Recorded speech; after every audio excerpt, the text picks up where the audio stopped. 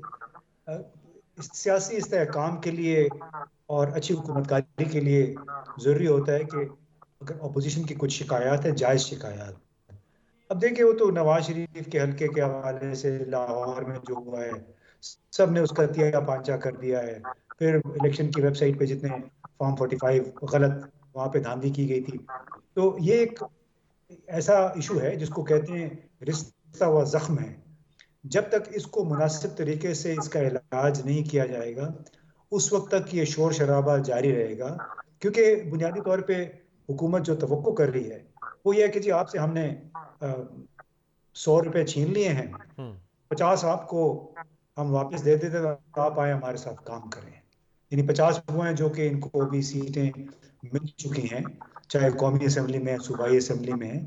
تو سیاسی معاملات اس طرح آگے نہیں بڑھتے۔ ابھی جو بنیادی طور پہ ہو رہا ہے اس کو کہتے ہیں دھونس دھاندلی زبردستی، یعنی آپ زبردستی اپوزیشن سے یہ منوانا چاہ رہے ہیں کہ جی دھاندلی ہو گئی ہے، اس کو بھول جائیں، اب آگے چلیں مٹی پاؤ، جو بقول چودھری شجاعت حسین کی کہ مٹی پاؤ۔ مٹی پانے سے وہ زخم جو ہیں وہ رستے رہتے ہیں، اس کا علاج نہیں ہوتا ہے۔ تو بڑا ضروری ہے کہ کوئی معنی خیز انداز میں اس حوالے سے بھی گفتگو کی جائے، جہاں جہاں جو متنازع کانسٹیٹیوئنسیز ہیں، الیکشن کمیشن میں شاید 35 ٹرائبونلز کو 35 درخواستیں ہیں، ان کا اگر فوری طور پہ اگر فیصلہ ہو جائے، 35 کا نہ ہو تو 20 کا ہو جائے، تو میرا خیال ہے بہت سارا مداوع ہو سکتا ہے ان شکایات کا، گریوانسز کا جو کہ پی ٹی آئی کو ہے۔ اس کے بغیر بڑا مشکل ہوگا حالات کو نارملائز کرنا۔ بہت بہت شکریہ، بہت بہت شکریہ محسن بیگ صاحب اور امتیاز گل صاحب، صحافی، سیاسی تجزیہ نگار، بہت گہری نگاہ رکھتے ہیں پاکستان کے معروضی سیاسی حالات پر، ہمارے ساتھ موجود تھے۔ ایک بریک پہ جاتے ہیں، بریک سے واپسی پہ محمد علی درانی سابق وزیر اطلاعات، جو انتخابات سے پہلے بہت کوشش کر رہے تھے سیاسی درجہ حرارت کو نیچے لانے میں، لیکن وہ کامیاب نہیں ہو سکے۔ اب وہ کیا دیکھتے ہیں پاکستان کے مستقبل کے حالات کے بارے میں، بریک کے بعد۔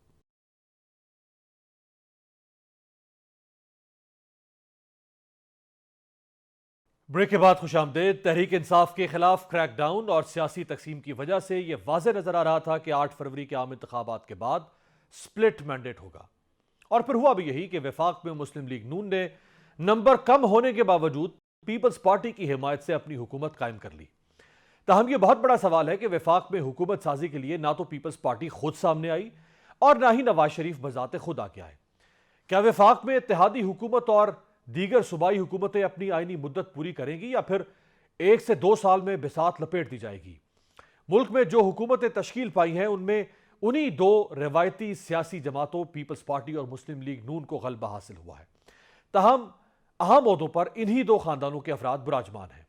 کیا وجہ ہے کہ پاکستان میں الیکشن کا عمل تبدیلی لانے میں ناکام ہے؟ مسلم لیگ نون جس نے اپنی پوری انتخابی کیمپین ہی پاکستان کو نواز دو کے بیانیے پر چلائی، اس نے وزیر اعظم کی کرسی پر نواز شریف کے بجائے شہباز شریف کو بٹھا دیا۔ یہاں سوال یہ ہے کہ نواز شریف بیک فٹ پر کیوں چلے گئے؟ نواز شریف بادشاہ بننے کے بجائے بادشاہ گر کیوں بن گئے؟ یاد رہے کہ ستمبر 2023 کو پاکستان مسلم لیگ فنکشنل کے سیکرٹری جنرل اور سابق وفاقی وزیر اطلاعات و نشریات محمد علی درانی نے کہا تھا کہ نواز شریف کو جب موقع ملتا ہے خود ہی چانس خراب کر دیتے ہیں، وہ بادشاہ بننے کے لیے فٹ ہیں۔ زمینی حقائق یہ ہے کہ عوام یا کسی اور جگہ بھی نواز شریف کو تسلی بخش رسپانس نہیں ملا۔ محمد علی درانی نے کہا تھا کہ الیکٹرل کو آسانی سے سلیکٹرل پروسیس میں تبدیل کیا جائے گا۔ الیکشن سے قبل اہم ملاقاتیں کرنے والے محمد علی درانی نے اپنے ایک انٹرویو میں دعویٰ کیا تھا کہ تحریک انصاف کی قیادت ٹکراؤ نہیں بلکہ مفاہمت چاہتی ہے۔ دیگر تفصیلات کے مطابق وزیر خزانہ محمد اورنگزیب جنہوں نے چارج سنبھال لیا ہے، انہوں نے عالمی بینک سے ایف بی آر میں اصلاحات اور سیلاب زدہ علاقوں کے لیے قرض جاری کرنے کی درخواست کر دی ہے۔ حکومت کے لیے بڑا امتحان آگے ہوگا معیشت کے سلسلے میں، کیسے حکومت معاشی ریلیف فوری طور پہ مہیا کر پائے گی یا نہیں۔ ہمارے ساتھ موجود ہیں سینئر سیاستدان سابق وفاقی وزیر اطلاعات محمد علی درانی صاحب۔ بہت بہت شکریہ درانی صاحب آپ کے وقت کا۔ یہ الیکٹرل سے سلیکٹرل کی بات جو آپ نے کی تھی، ہوا تو وہی، یہ آپ جانتے تھے کہ یہ ہوگا یا آپ کا وجدان تھا کہ ایسا ہو سکتا ہے؟ بسم اللہ الرحمن الرحیم۔ امیر میں ایک پولیٹیکل اسٹریٹجی کا آدمی ہوں. میں کوئی پیشن گوئی بھی نہیں کرتا اور میں کسی کی انفارمیشن کو اناؤنس بھی نہیں کرتا, لیکن میں اسٹریٹجک انالیسس میسج کرتا ہوں. دیکھیں, آئین کو بعد سے اب تک 52 سال کی تاریخ یہ بتاتی ہے کہ یہ دو خاندان جو ہیں یہ اقتدار میں چلے آ رہے ہیں. حتیٰ کہ اگر مارشل لا بھی لگے تب بھی مارشل لا کا پشتیبان ان دونوں پارٹیوں اور ان دونوں خاندانوں میں سے کوئی ایک خاندان ہمیشہ رہا ہے. اب یہ بات ہمارے ہاں چھپائی جاتی ہے, کی نہیں جاتی, لیکن یہ ایک کلی تاریخی حقیقت ہے. اب یہ ہوا کہ اس دفعہ کے جب الیکشن کا عمل شروع ہوا اور میں نے پنجاب اور خاص طور پہ کے پی کے کا جب ڈیٹیلڈ انالیسس کیا تو مجھے یہ حقیقت سامنے آئی کہ جو پنجاب اور خیبر پختونخوا حتیٰ کہ باقی ملک بھی وہ روایتی طور پر بیہیو نہیں کر رہا. ووٹر جو ہے اور عوام جو ہے وہ اس طرح بیہیو نہیں کر رہے جیسے میں وہ کرتے تھے کہ جس نے جیتنا ہو اس کے ساتھ لگ جائیں, بلکہ وہ ریزسٹ کر رہے تھے. اور خواتین اور جو ینگ ووٹر سامنے آئے ہیں ان کے ساتھ ساتھ عام آدمی بھی اس چیز کے لیے تیار نہیں تھا کہ وہ اشارہ شدہ افراد کو الیکٹ کر لے. تو اسی بنیاد پہ میں نے یہ کہا تھا کہ اگر ایک دم سے یہ ان کی حکومت بنانی پڑی تو وہ ایک ہی طریقہ ہوگا کہ عوام کے سروں کے اوپر سے گزر کے ان کے ووٹوں کو رونتے ہوئے اور ان کی خواہش کو دباتے ہوئے اور جمہوریت کا منہ سیاہ کرتے ہوئے کسی آدمی کو لایا جا سکتا تھا. درانی صاحب, آپ کو اندازہ تھا الیکشن سے پہلے کہ جس ووٹر کو عموماً انڈر ایسٹیمیٹ کیا جاتا ہے کہ ووٹ تو ہم خود مینج کر لیتے ہیں, مطلب ہم تو ڈبے بھی بھر لیتے ہیں, سب کچھ ہو جاتا ہے, یہ ووٹر تو صرف فیس کے لیے ہم نے رکھا ہوا ہے, آپ کو اندازہ تھا کہ یہ ووٹر اس حد تک ریوولٹ کر سکتا ہے کہ یہ سارے اندازے, سارے تخمینے تبدیل کر دے گا؟ امیر, میں آپ کو بتاؤں کہ جب میں ان علاقوں میں پھر رہا تھا تو میں بچپن میں, میرے والد صاحب ایسٹ پاکستان میں رہے تھے, ان سے بھی ہم سنتے تھے, مجھے بھی چھوٹے ہوتے ان کے رویے دیکھنے کا مجھے ایسے لگ رہا تھا کہ میں پنجاب اور کے پی کے میں نہیں پھر رہا, میں ایسٹ پاکستان میں پھر رہا ہوں. جس طرح وہ مروبیت نہیں مانتے تھے, جس طرح وہ پریشرز کو نہیں مانتے تھے, ریئیکٹ کرتے تھے, اسی طریقے سے پورے اس خطے کا ووٹر جو ہے. ہمارے ساؤتھ پنجاب کی میں آپ کو بتاؤں, میں وہاں جا کے بڑے بڑے وڈیروں سے ملا, میں نے انہیں کہا کہ جی آپ کے سامنے کون کھڑا ہو سکتا ہے, آپ کیوں ریزسٹ کر رہے ہیں اسٹیٹ پریشرز کو اور گورنمنٹ کے پریشرز کو. انہوں نے کہا کہ نہیں, اس دفعہ تو اگر ہمارا نوکر بھی ہمارے سامنے کھڑا ہو گیا تو وہ ہمیں پچھاڑ جائے. اچھا اچھا. تو یہ کیفیت دیکھنے کے بعد میری جو اسیسمنٹ تھی وہ یہ سمجھتے ہیں جو پتہ نہیں کوئی کسی نے بتایا, مجھے کسی نے نہیں بتایا, میں نے عوام کی آنکھیں اور ان کے ایکشن کو دیکھنے کے بعد یہ کہا تھا کہ یہ نہیں ہو سکتا. اور مجھے پتا تھا کہ میاں صاحب جو ہے وہ بھی وزیر اعظم نہیں بن سکیں گے, کیونکہ یہ جو مانگے تانگے کی نہیں بلکہ کھینچی تانی کی جو اقتدار ہوتا ہے اور مینڈیٹ ہوتا ہے, وہ مینڈیٹ جو ہے وہ آپ کو وہ اختیار نہیں دیتا, اتنا بھی نہیں دیتا جتنا آپ ماضی میں لیتے ہیں. دورانی صاحب, یہ کیا ہوا یہاں پہ؟ ایک مسنگ لنک ہے, وہ سمجھ نہیں آ پا رہا, اگر آپ سمجھا سکیں کہ ملک کو نواز دو, اخبارات کے فرنٹ پیجز بھر دیے, کروڑوں روپے کی کیمپین چلائی, ٹی وی پر اشتہارات, سوشل میڈیا, اخبارات, نون لیگ نے ملک کو نواز دو, یعنی نواز شریف کے بغیر ملک نہیں چل سکتا. 16 ماہ کی حکومت پہ بھی کہا کہ وہ اس لیے کامیاب نہیں ہوئی کہ نواز شریف نہیں تھے.